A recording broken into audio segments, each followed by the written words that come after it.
தமிழ்நாட்டை இதுக்கு முன்னாடி ஆண்டவங்களும் சரி பாஜகவுக்கு அடிமையாக தான் இருந்திருக்கிறாங்க.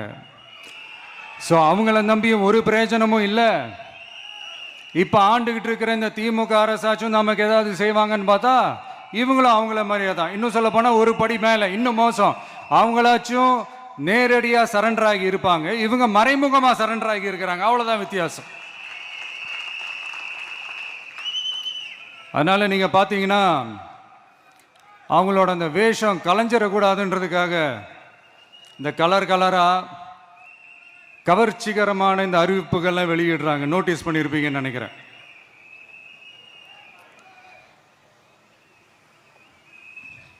அதனால்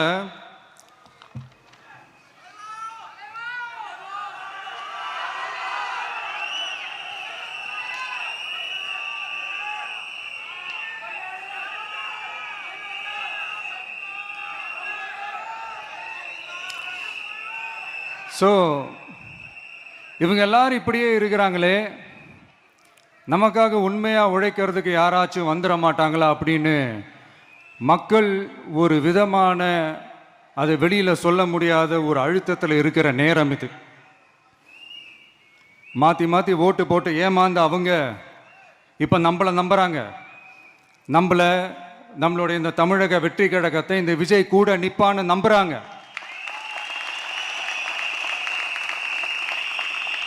நம்மளை நம்புறவங்களுக்காக நாம நம்பிக்கையோடு இருக்கணும்ல. அப்படின்னா இது முக்கியமான மிக மிக மிக முக்கியமான ஒரு காலகட்டம் தானே. அதனால தான் அவ்வளோ அழுத்தமாக நான் சொன்னேன். இந்த தேர்தல், இந்த கூட்டணி, இதெல்லாம் பற்றி நிறைய இந்த ஹேஷியங்கள் ஜோஷியங்கள் எல்லாம் நடந்துக்கிட்டு இருக்கு இல்லையா. என்னப்பா இந்த விஜய் இப்போ தான் வந்திருக்கிறாரு, இவர் கூடலாம் யார் வரப்போகிறா, அவங்க வரமாட்டாங்க, இவங்க வரமாட்டாங்க, அப்படி இப்படின்ட்டு நம்மளை பற்றி ஒரு அண்டர் எஸ்டிமேட் பண்ணிகிட்டு இருக்காங்களே. அதுனா நமக்கு புதுசாக என்ன, 30 வருஷமாக நம்மளை அண்டர் எஸ்டிமேட் பண்ணிட்டு தான் இருக்கிறாங்க. ஆனால் மக்கள் கரெக்டாக நம்மளை எஸ்டிமேட் பண்ணி ரொம்ப அழகாக, ரொம்ப அக்கறையாக, ரொம்ப தெளிவாக, ரொம்ப தீர்க்கமாக நமக்குன்னு ஒரு இடத்த கொடுத்துருக்குறாங்கல்ல. எப்படி, என் கேரியரின் உச்சமான ஒரு இடத்த கொடுத்துருக்குறாங்கல்ல. அதை இந்த நாடே பார்த்துக்கிட்டு இருக்குல்ல. ஏன் அப்படி எனக்கு அந்த இடத்த கொடுக்கணும்? ஏன்னா இந்த விஜய் நம்ம பிள்ளையாச்சே, நம்ம அண்ணனாச்சே, நம்ம தம்பியாச்சேன்னு சொல்லி அவங்க மனசுல அப்படி தோணுது. அதனாலதான் நமக்கு அப்படி ஒரு இடத்த கொடுத்து உள்ளன்போடு அள்ளி நம்மளை அரவணைச்சிக்கிட்டு இருக்கிறாங்க. அப்படி நம்மளை நம்புறவங்களுக்காக நாம உழைக்கிறதே அது ஒரு பழக்கமாகி இப்ப அதுவே என்னுடைய ஒரு ஒரிஜினல் கேரக்டராகவே மாறிடுச்சு.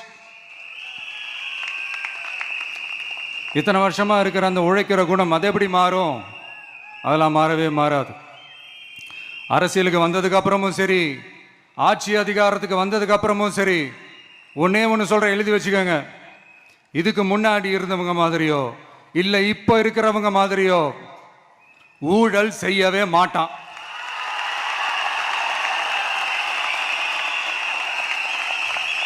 ஒரு பைசா தொட மாட்டான். எனக்கு அது அவசியமே இல்லை. புரிஞ்சுங்களா உங்களுக்கு? எனக்கு அதை தொட வேண்டிய அவசியமே இல்லை.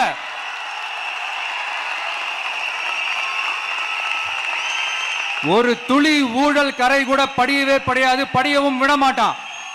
நீங்க கேட்கலாம், இதென்ன சினிமாவா, இதென்ன முதல்வன் படமா, ஒரே நாள் வந்து இவர் எல்லாத்தையும் கிளீன் பண்ணிடுவாரான்னு நீங்க கேட்கலாம். ஓகே, பிராக்டிகலா அது பாசிபிள் இல்லதான். But it is a process, right? It is a process.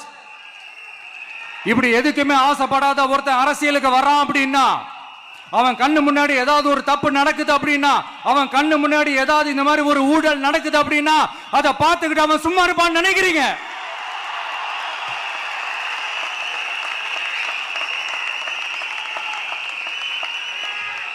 அதனால இந்த தீய சக்தியா இருக்கட்டும், இந்த ஊழல் சக்தியா இருக்கட்டும், 2 பேரும் தமிழ்நாட்டை ஆண்டவை கூடாது. அப்படிப்பட்ட இந்த கட்சிகளை உண்மையா தில்லா எதிர்க்கிற அந்த கட்ஸும் கெத்தும் நம்ம கிட்ட மட்டும்தான் இருக்கு.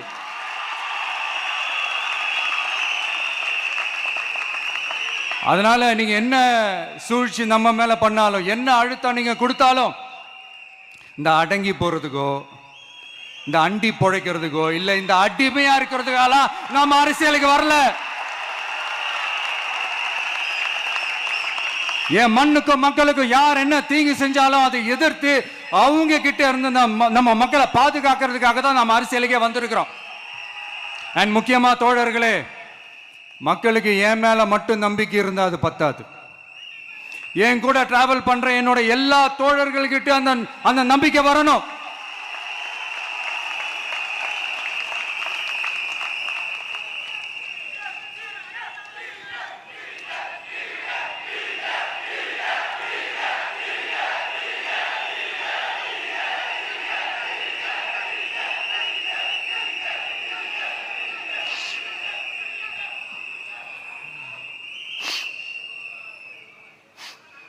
அந்த நம்பிக்கை இல்லைன்னு நான் சொல்ல வரல, இருக்குது.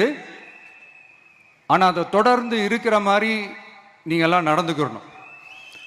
தப்பு பண்ண யாராக இருந்தாலும் தப்பிக்கவே முடியாதுன்ற அந்த ஒரு பயம் இருக்கணும். எல்லாரும் உங்களை தான் கேட்குறேன், எல்லாரும் உண்மையாக உழைப்பீங்கல்ல?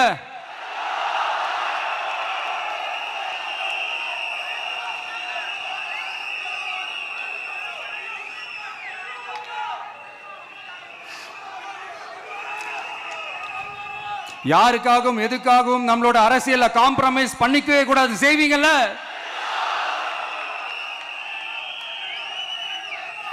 அண்ட் தயவு செஞ்சு எல்லாரும் கொஞ்சம் ஒற்றுமையா இருந்து சேர்ந்து உழைச்சி ஜெயிப்பீங்கல்ல? சரி, நமக்காக நம்ம மக்கள் கண்டிப்பா ஓட்டு போட்டு ஜெயிக்க வைப்பாங்க, அதுல எந்த மாற்று கருத்துமே கிடையாது. அப்படி ஜெயிக்கிறதுக்காக நாம் என்ன செய்ய போறோம்? மக்களிடம்னு செல்னு அறிஞர் அண்ணா அவர்கள் சொன்னதை ரொம்ப டீப்பாக சின்சியராக அடாப்ட் பண்ணுறதோட மட்டும் இல்லாமல் நம்மளோட அரசியலில் அதை செயல்படுத்தணும். அதுதான் முக்கியம். ஏன்னா இப்போ அரசியலில் இருக்கிறவங்க அண்ணாவை மறந்துட்டாங்க. அண்ணா ஆரம்பித்த கட்சியும் அண்ணாவை மறந்து சுயநலமாக மாதிரி பல வருஷம் ஆச்சு.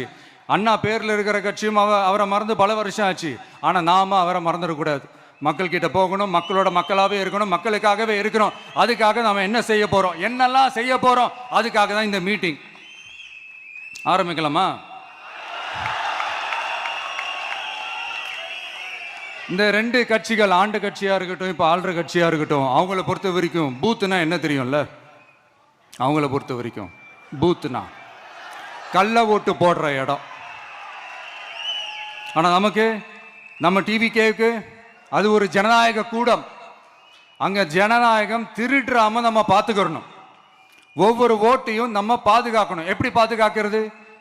ஒவ்வொரு வீட்டில் இருக்கிற ஒவ்வொரு ஓட்டும் நமக்கு தானே ஃபர்ஸ்ட் கன்ஃபார்ம் பண்ணுங்க. எனக்கு தெரிஞ்சு தமிழ்நாட்டில் ஒரு 2.25 கோடி ரேஷன் கார்டுகள் இருக்கும்னு நினைக்கிறேன்.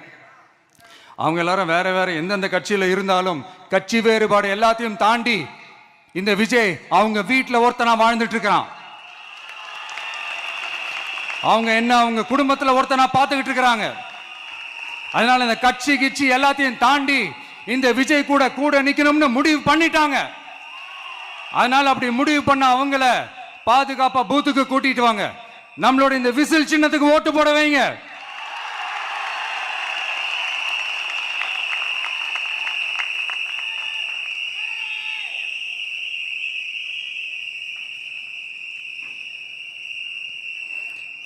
ஒன்றியம், நகரம், பேரூர் பகுதி கிளைன்னு இங்க வந்திருக்கிற நம்மள எல்லார் நிர்வாகிகளும் தான் நம்ம கட்சியினுடைய ஆணி வேர். நீங்க எல்லாரும் சுதந்திரமா செயல்படணும், சுதந்திரமா செயல்பட விடணும்.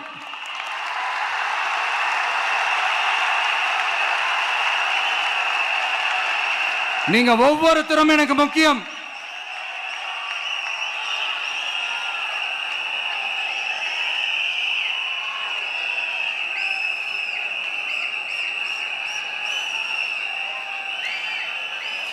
நீங்க தான் நம்மளுடைய இந்த பிஎல்ஏஸ் பூத் லெவல் ஏஜென்ட்ஸோட களத்தில் நின்று வேலை பார்க்க போற ஃப்ரண்ட் லைன் வாரியர்ஸ்.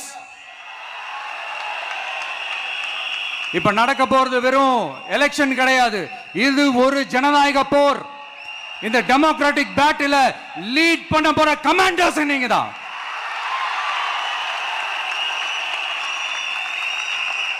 நான் ஏன் இது எவ்வளவு ஸ்ட்ரெஸ் பண்ணி சொல்றேன் அப்படின்னா, இந்த தீய சக்தி எப்படி இந்த தீய சக்தியோட தில்லு முள்ளுலாம் உங்களுக்கே நல்லா தெரியும். முழிச்சிட்டு இருக்கும் போதே முழியை தோண்டி எடுத்துட்டு போற கூட்டம். அதனால கொஞ்சம் ஜாக்கிரதையா இருக்கணும். நம்ம எலெக்ஷனுக்கு இன்னும் 3 மாசம் தான் இருக்குது, அவ்வளவு கூட இல்லைன்னு நினைக்கிறேன். இந்த 3 மாசத்துல நீங்க செய்ய போற அந்த களப்பணியில தான் நம்மளுடைய வெற்றியே இருக்குது. உங்களுக்கு இந்த விஜய் பிடிக்கும்ன்றது உண்மைனா, சத்தியம்னா, உங்களோட உழைப்புல அதை காட்டுங்க. அப்புறம் நாங்க அறிவிக்க போற வேட்பாளர்களுக்கு நீங்க உங்களுடைய முழு ஒத்துழைப்பை நீங்க கொடுக்கணும். கொடுப்பீங்க தானே?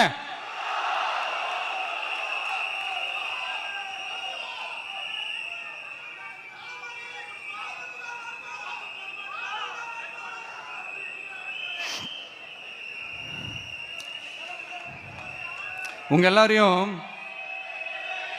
ஒரு எனர்ஜைஸ் பண்ற மாதிரி உண்மையா நடந்த ஒரு கதை ஒன்று சொல்றேன்.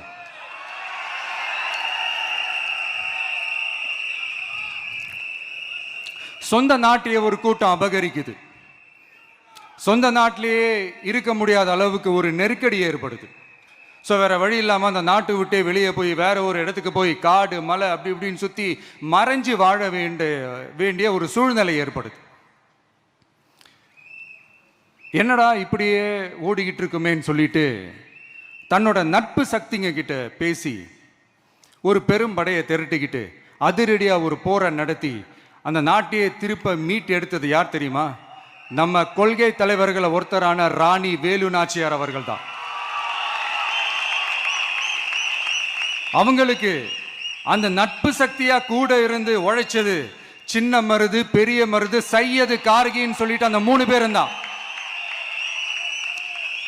ஆங்கிலேயர் படை, ஆற்காட்டு படை மாதிரி அந்த 2 பெரும் படையை அடிச்சு துவம்சம் பண்ணிட்டு அந்த நாட்டையை திருப்பி மீட்டு எடுத்தது வேலு நாச்சியார். அன்னைக்கு இருந்த ஆங்கிலேயர் படை, ஆற்காட்டு படை மாதிரி இன்னைக்கு என்னென்ன படை இருக்குதுன்னு உங்க எல்லாருக்குமே நல்லா தெரியும். அதனால அந்த 2 படை மட்டும் இல்ல, இன்னும் எத்தனை படை வந்தாலும் எதிர்த்து நின்று ஃபேஸ் பண்றதுக்கு ஒரு நல்ல தலைமையும் இத்தனை சக்திகள் என் கூட இருக்கும் போது, இத்தனை சின்ன மருது, இத்தனை பெரிய மருது, இத்தனை சையது, கார்கிகள் என் கூட இருக்கும் போது நம்ம நாட்டை நம்மளால மீட்டெடுக்க முடியாதான்?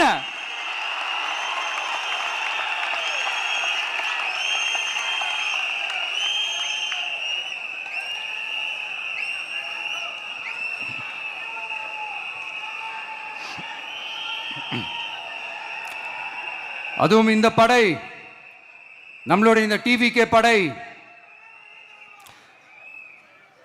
நட்பு சக்தி இருந்தாலும் இல்லைனாலும் தனியாவும் நின்று கெத்தா ஜெயிக்கிற அளவுக்கு ஒரு மிகப்பெரிய படை.